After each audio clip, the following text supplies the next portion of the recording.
Jogo Limpo com Fabiano Rossi, oferecimento Oliveira Transportes. Os pequenos detalhes é que fazem a diferença. Seja muito bem-vindo ao programa Jogo Limpo. Nós já estamos no ar aqui na sua Imagem TV. Para nós é sempre um motivo de muita honra, muita alegria receber a sua audiência e a sua companhia. Hoje é quarta-feira, 23 de março. Nós continuamos repercutindo esse assunto que está aí na mídia, em todos os jornais. A crise política que vive o país, a crise política que vive o nosso Brasil. Como que nós vamos caminhar, como que vai continuar aí, como serão nos próximos dias, né? Vamos fazer uma análise jurídica de como está essa situação. Eu converso com a advogada, conselheira da OAB e também professora de Direito Constitucional, Mariane Rios, e também o professor de Direito Penal, Rafael Pereira. Nós recebemos também para uma análise política o deputado federal Givaldo Vieira, do PT, e Paulo Folleto, do PSB. O programa Jogo Limpo já está no ar, é só o tempo de rodar a vinheta.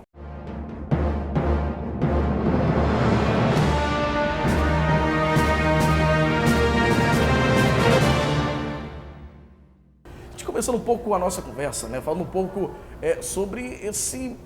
Na verdade, os jornais, né, gente, estão só falando da questão jurídica o tempo todo, da questão política. É um momento bem atípico, né, que a gente está vivendo no nosso país.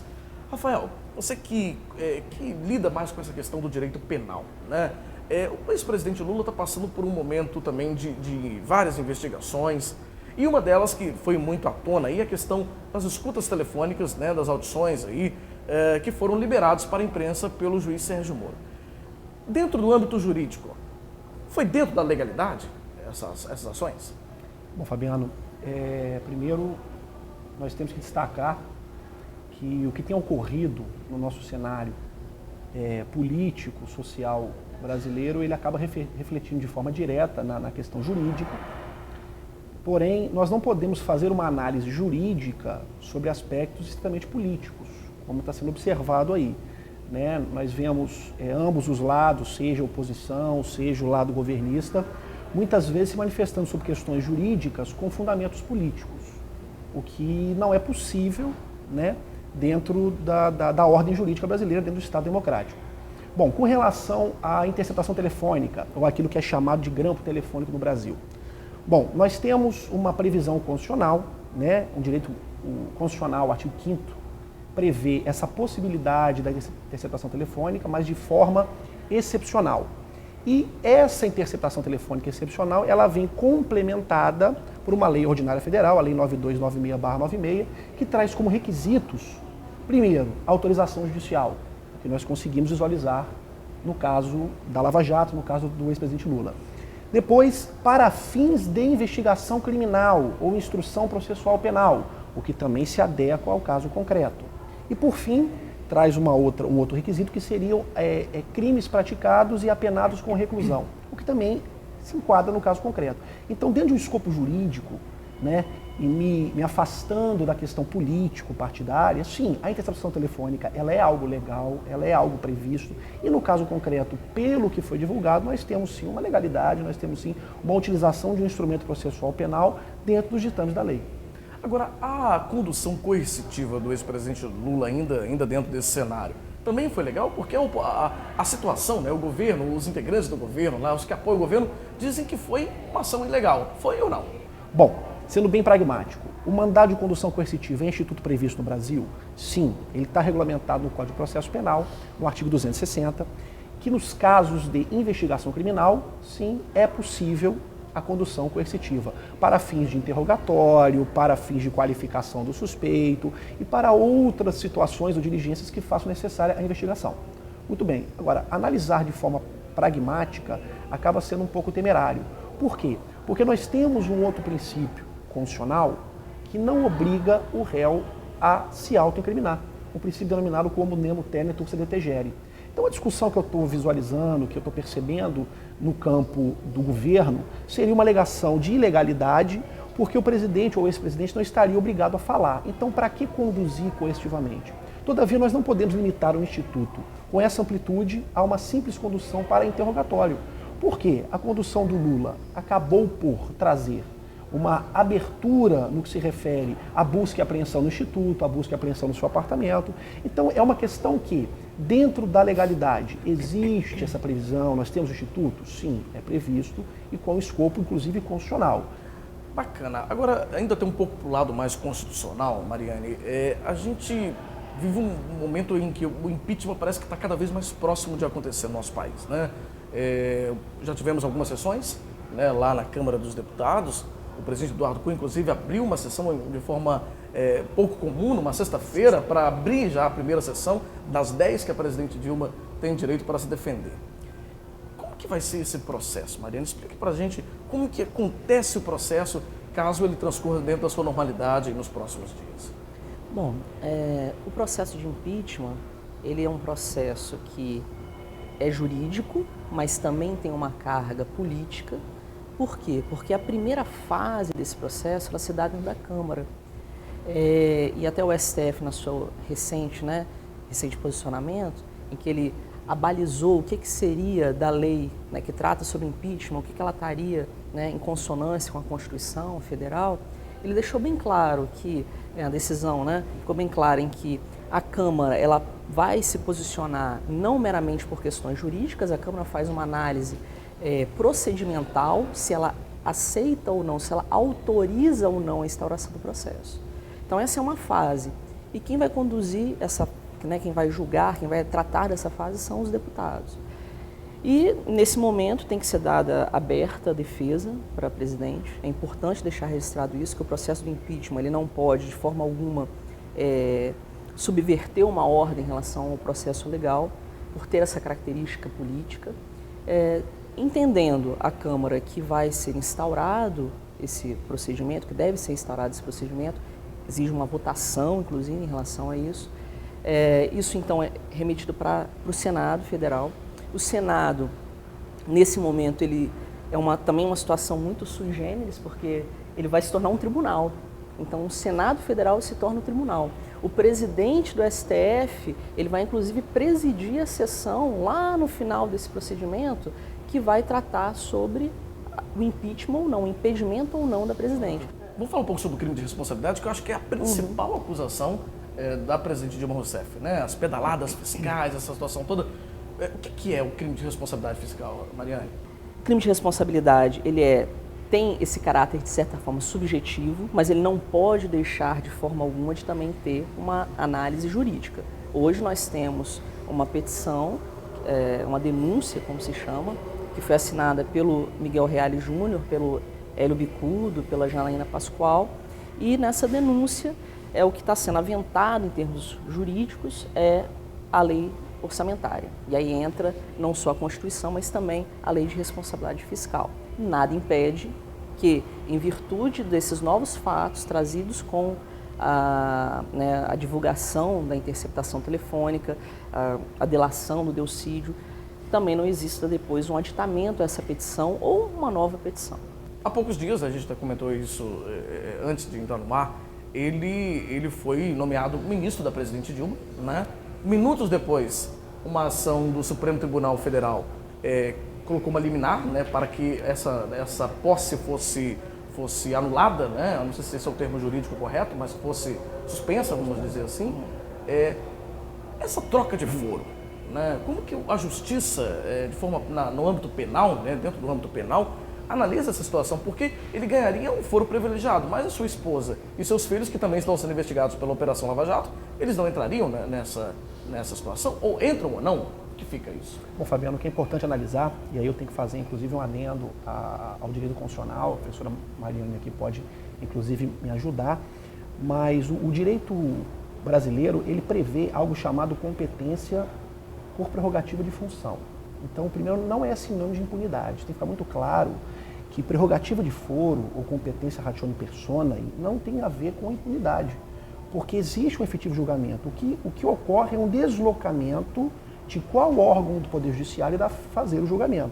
No caso de um ministro de Estado, a competência constitucional ela é no Supremo Tribunal Federal, assim como a presidente da República. Agora, quando é uma pessoa sem esta prerrogativa, sem esta função, como no caso do ex-presidente Lula, né, quando não assumiu ou quando não pôde ser empossado no cargo de ministro, a competência permanece no juiz singular de primeiro grau, no caso o juiz federal Sérgio Moro. Agora, Rafael, deixa eu até te fazer uma interrupção, porque Talvez essa análise da população e esse comentário da população em relação a esse assunto seja porque o Supremo Tribunal Federal ele é formado por indicação dos presidentes da República, inclusive do ex-presidente Lula, que inclusive nomeou alguns dos ministros, né, lá do Supremo. Sim. Você não acha que isso talvez teria interferência nessa decisão? Fabiano, entrar nessa seara política é algo muito perigoso para o direito. Né? É claro que essa indicação para o Tribunal Constitucional, para a Suprema Corte Brasileira, ela tem o aspecto político, sim. O governo, nos últimos 3 mandatos, se indicaram quase que a maioria, a totalidade dos ministros do STF, seriam 11, é um quadro pequeno. Agora, isso é resultado, isso é natural da própria independência ou interdependência entre os poderes no Brasil. Seria uma forma de você regular, entre os poderes se regularem entre si. Essa interdependência entre os poderes é que torna viável o nosso sistema. Agora, se haverá um julgamento político dentro do Supremo Tribunal Federal, é algo que nós temos que aguardar agora, porque as acusações são sérias, né?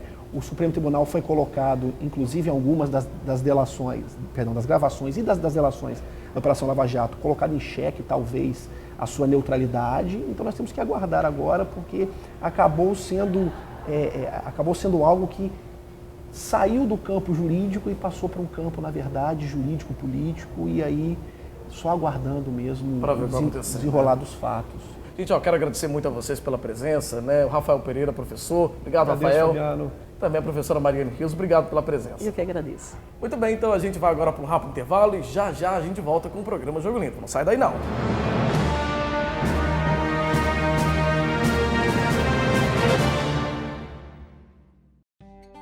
Na Oliveira Transportes, nós temos uma frota diversificada que nos permite carregar todo tipo de carga, até mesmo aquele seu projeto diferenciado. E não precisa ficar preocupado, pois investimos nos sistemas de rastreamento mais modernos do mercado. Assim, conseguimos saber onde está a sua carga em tempo real. Além disso, nossa equipe é responsável e focada em fazer a sua entrega de forma rápida e eficiente. Oliveira Transportes, segurança e agilidade na entrega da sua mercadoria.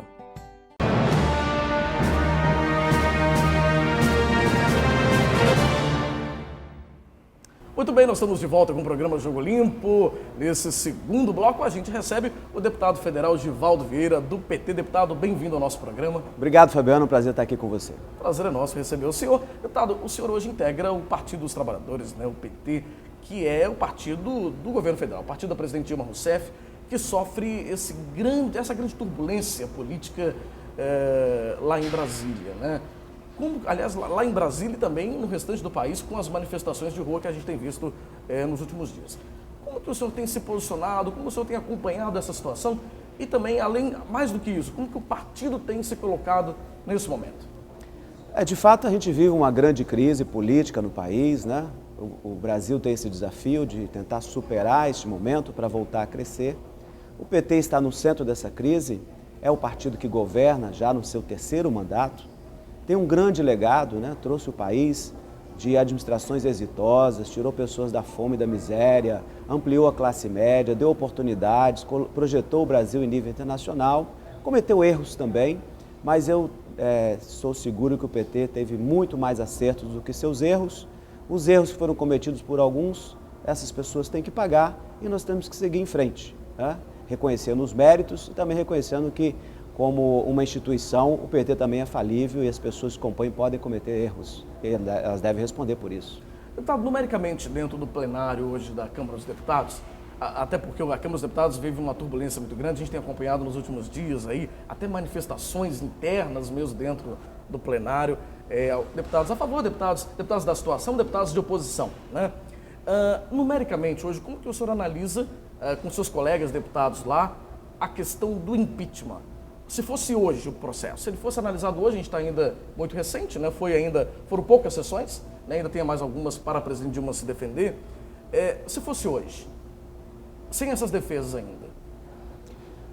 Hoje o quadro é bastante desfavorável para a presidente Dilma, né? Há um movimento muito forte da oposição, apoiado nessas manifestações que foram insufladas por um trabalho da grande mídia e por ações até ilegais da justiça insuflando essas manifestações, até estimulando uma atitude odiosa de muitos nessas manifestações. Isso se repete dentro do Congresso, o clima é bastante desfavorável, mas é preciso salientar que, embora não se goste de um presidente ou de uma presidenta, não é possível retirá-la do poder pelo impeachment porque não gosta, ou porque o governo não vai bem. Isto não é legal, não é da Constituição, não existe base legal para impeachment, porque não houve o cometimento de crime.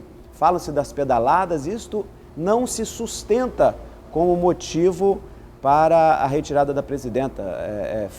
Ligar a presidenta com o esquema da Lava Jato não existe e nem sequer faz parte do pedido do impeachment. O que temos é uma oposição que se aproveita de uma situação política para tentar golpear o atual governo, retirando o governo que eles não conseguiram vencer na eleição e querem fazer isso através de um processo que não é legítimo, esse processo de impeachment, mas eles têm a maioria dos votos hoje. E nós vamos continuar lutando. Manifestações outras ocorreram nos últimos dias, milhões de brasileiros foram às ruas defender uma outra posição pela democracia, pela manutenção das regras constitucionais, a favor da presidente Dilma. Então hoje o país também está dividido, são posições distintas e todas elas igualmente com alguma força na sociedade. Deputado, nos últimos dias aí também a gente viu um imbróglio, né, aí em relação ao ex-presidente Lula, né? Ele foi nomeado, né, vamos dizer assim, ministro pela presidente Dilma Rousseff, mas não conseguiu, tomou posse e logo depois uma liminar de um juiz do Supremo Tribunal Federal anulou essa posse, pelo menos momentaneamente, vamos dizer assim. O senhor acha que essa tentativa de dar foro privilegiado ao ex-presidente Lula, mesmo que alegando que isso poderia melhorar a economia, e de fato a articulação política do ex-presidente Lula é muito maior do que a atual presidente Dilma Rousseff, isso é fato, mas eu acho que essa tentativa talvez tenha dificultado um pouco mais a mesma análise popular mesmo, como a população está enxergando essa situação? Olha, acho que o presidente Lula tomou uma decisão corajosa de colocar todo o seu capital político nesse momento a serviço do país. É preciso registrar, com todo respeito ao ministro Gilmar Mendes, ele é um antipetista declarado. As suas declarações são contundentes contra o PT. Antes de dar essa decisão, ele já tinha se manifestado publicamente nesse sentido e está sendo questionado porque não deveria ser ele a falar no processo, e sim o ministro Teori Zavascki. Não se investiga o que o Fernando Henrique fez através de uma empresa que prestava serviços para a Infraero. Não se investiga o Aécio, já com 6 delatores diferentes, dizendo que recebeu recurso de Furnas, com contas descobertas no exterior, e não se dá o mesmo sentido. O presidente da Câmara continua presidindo e vai conduzir o processo de impeachment. Ele sim, o maior corrupto declarado, reconhecido e verificado por toda a investigação brasileira. Então, nós vivemos uma grande hipocrisia, onde se tenta prender e impedir de atuar alguém contra quem não se tem provas, como o presidente Lula, onde se tenta tirar do poder alguém que não tem crime cometido e não se pode fazer, como o caso da presidente Dilma, e onde a oposição não oferece nada ao país, nenhuma saída. Eles só querem tirar o governo e destruir o PT e o presidente Lula, mas não que isso seja a favor do Brasil. Tá certo, deputado. Olha, quero te agradecer muito por essa entrevista, por esse papo com a gente, falando um pouco também como o Partido dos Trabalhadores está, o PT, né, está acompanhando e lidando com esse momento de dificuldade. Muito obrigado pela sua entrevista, viu? Obrigado, Fabiano. Grande abraço. Muito bem, a gente vai para um rápido intervalo e já a gente volta com o programa Jogo Limpo. Não saia daí.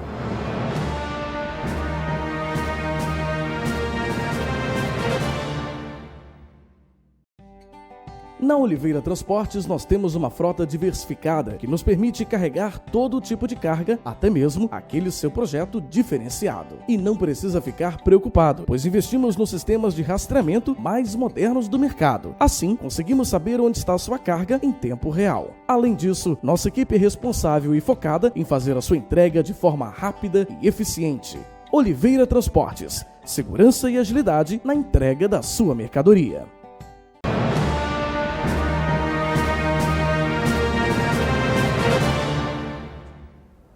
Muito bem, nós estamos de volta com o programa Jogo Limpo, aqui na sua Imagem TV. E nesse terceiro e último bloco, a gente recebe o deputado federal Paulo Folletto, do PSB. Deputado, seja bem-vindo ao nosso programa. Prazer, Fabiano, estar aqui com você e com os nossos telespectadores do Jogo Limpo. Prazer receber o senhor novamente. Já esteve no nosso programa comentando sobre alguns outros assuntos. Prazer recebê-lo novamente. Deputado, vivemos um momento muito complicado em Brasília, né? Um momento de turbulência política, em especial lá na Câmara dos Deputados, onde atualmente corre, transita o processo do impeachment, né? Uma comissão já foi formada, o senhor inclusive é suplente desta comissão. Como que é o posicionamento do senhor, do partido, em relação a esse processo? Essa coisa toda começou com um achado por acaso da chamada Operação Lava Jato, lá com o doleiro, e teve um desdobramento que ninguém imaginava que chegasse no que chegou. Para encurtar a história, nós chegamos aos finalmente. Agora, a comissão está instalada, que vai produzir um relatório, já tem a designação do presidente, dos vice-presidentes e do relator da comissão do impeachment. São 10 sessões para a comissão debater, convocar, e nessas 10 sessões a presidente Dilma terá que apresentar a defesa dela. Depois disso, são mais 5 sessões para o relatório final, e aí vai ser feita a avaliação no plenário da situação, que é quem vai decidir. Então, todo esse ritual, essa confusão anterior, vai terminar no plenário da Câmara com o voto sim ou não a favor ou contra o impedimento, o afastamento da presidente da República. Como que o senhor avalia o cenário dentro da Câmara dos Deputados hoje, com esse tumulto, né? Nos últimos dias aí tivemos, inclusive, algumas manifestações dos próprios deputados, né, de situação e oposição, se posicionando a favor, contra. O senhor hoje é a favor do impeachment? Eu acho que eu fui o primeiro parlamentar da bancada federal que declarei meu apoio ao impeachment. Nada pessoal contra a presidente Dilma. Ela extrapolou na questão legal, quando naquela época ela lançou mão do dinheiro do Banco do Brasil e da Caixa Econômica para utilizar para ela pagar a conta que ela fez dívida sem ter condições de pagar e pegou o dinheiro nosso lá no fundo da Caixa. Igual você, cidadão, tem a sua poupança lá no Banesp. Imagina se o governador do estado fizesse um monte de dívida aí que não tivesse como pagar, ele fosse lá, pegasse o seu dinheiro e pagasse as contas dele, e depois não tivesse condições de repor esse dinheiro. Foi mais ou menos isso, e isso é proibido pela legislação brasileira.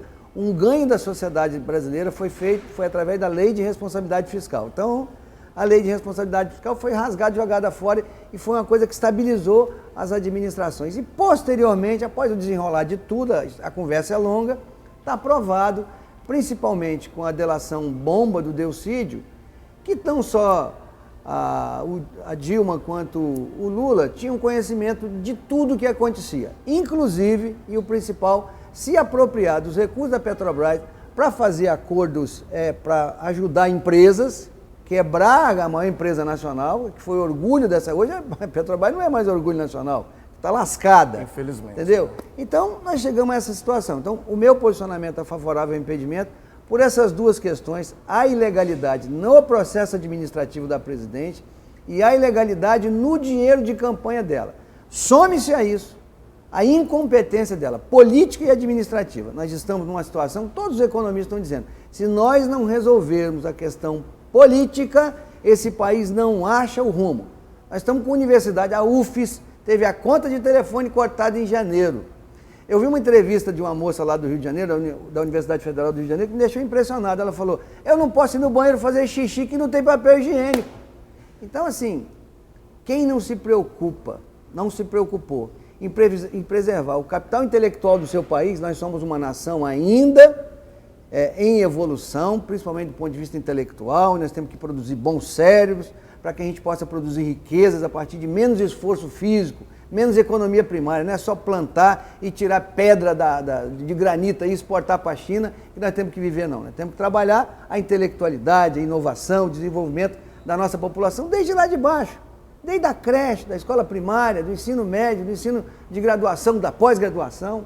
É nisso que nós temos que trabalhar. E não houve essa preocupação, por isso é que eu sou favorável ao impedimento da presidente. Acho que ela não tem condições de tirar o país da situação que está. Ela hoje não tem condições de governabilidade, o senhor diz? Nenhuma. Ela cada dia perde um pedaço lá da base dela no Congresso, entendeu? Por falta de competência política, tá? E administrativa ela já provou. Foi colocada para ser a gerente e foi gerente de coisa nenhuma, né? O dinheiro virou fumaça, a economia nacional se esfacelou, nós não temos condições de manter infraestrutura, temos que conceder tudo, estamos concedendo aeroporto, porto, rodovia, todas as ferrovias que vierem no programa de aceleração do crescimento serão sob a forma de concessão, não temos condições de fazer o gerenciamento da nação. Deputado, há poucos dias o juiz Sérgio Moro, né, que comanda a Operação Lava Jato, ele liberou, né, sob o critério aí da publicidade, né, usando essa abertura legal, algumas escutas telefônicas do ex-presidente Lula. E nessas ligações, o ex-presidente cita algumas instituições públicas, alguns órgãos públicos, como a Câmara dos Deputados, como o Congresso e até mesmo o próprio Supremo Tribunal Federal, de covardes. Né? A fala do ex-presidente... Acovardados. São acovardados, vamos dizer assim. Né? O senhor acha que isso ajuda a, digamos, a pressionar ainda mais essa fúria contra o governo federal? Eu digo politicamente, dos próprios poderes que vão julgar e vão analisar esse processo? Não, não é nem a fala, não. Né? É a insolvência que os políticos estão vendo. O político geralmente responde à voz da rua. É a insolvência da nação que está levando a isso. Ele ter chamado de acovardamento é um pouco de acomodação com covardia. Eu sempre falei que o Congresso é lento, a Câmara é lerda, acaba deixando o Judiciário resolver por ela. Então, assim, nem sei se ele está tão errado. Não, acho que ele está muito errado, porque ele ajudou a montar o esquema de corrupção que está provado, que ele tem contato com todo mundo. Esse negócio de sítio, triplex, isso é pinto. A grana que ele botou no bolso, nas grandes empreiteiras, é muito mais do que isso. O dinheiro que está guardado fora. Triplex e sítio é mixaria, não faz a diferença de ninguém, entendeu? Mesmo assim, ele escondeu esse patrimônio, né? Cometeu mais um crime. Então, assim, eu acho que não vou deixar de reconhecer o valor que o presidente teve, quando o Brasil teve os ganhos sociais, vindos de uma estabilidade de moeda que foi um outro governo. Governo de uma vez só não consegue resolver nada, são governos sequenciais, são políticas integradas, respeitando quem fez anteriormente, que vai fazer o desenvolvimento de um município, de um estado ou de uma nação. Mas também o Lula se enrolou todinho, não tem explicação do que está fazendo. Não foi só pela fala dele, não. São pelas ações. A fala é num momento de estresse, qualquer um de nós já xingou, já ficou nervoso, já falou que não devia, mas é porque eu me baseio concretamente nos erros cometidos no processo de condução, de poder pelo poder e sem levar em conta as consequências que disso foi trazido para a nação brasileira. Deputado, nosso tempo já encerrou, mas antes tem que fazer a última pergunta, a última. A Câmara dos Deputados hoje, ela está bem dividida, ou talvez bem tumultuada. De forma bem objetiva, assim, como que o senhor acha que esse processo vai correr em relação à votação, já que é uma questão numérica, né? Então, lá dentro da Câmara. Hoje nós estamos numa data que o presidente Lula foi indicado para ser ministro e não conseguiu assumir ainda. Eu digo foi o seguinte, é uma bala de prata única do tambor do revólver para matar o lobisomem. Se 3 ou 4 intervenções do Lula, que tem capacidade, é uma pessoa que tem uma visão política muito melhor do que a da presidente, que é muito ruim na questão política, se ele trouxer 3 ou 4 decisões que influenciam o mercado, que a economia da nação dê um sinal de equilíbrio, a presidente se aguenta.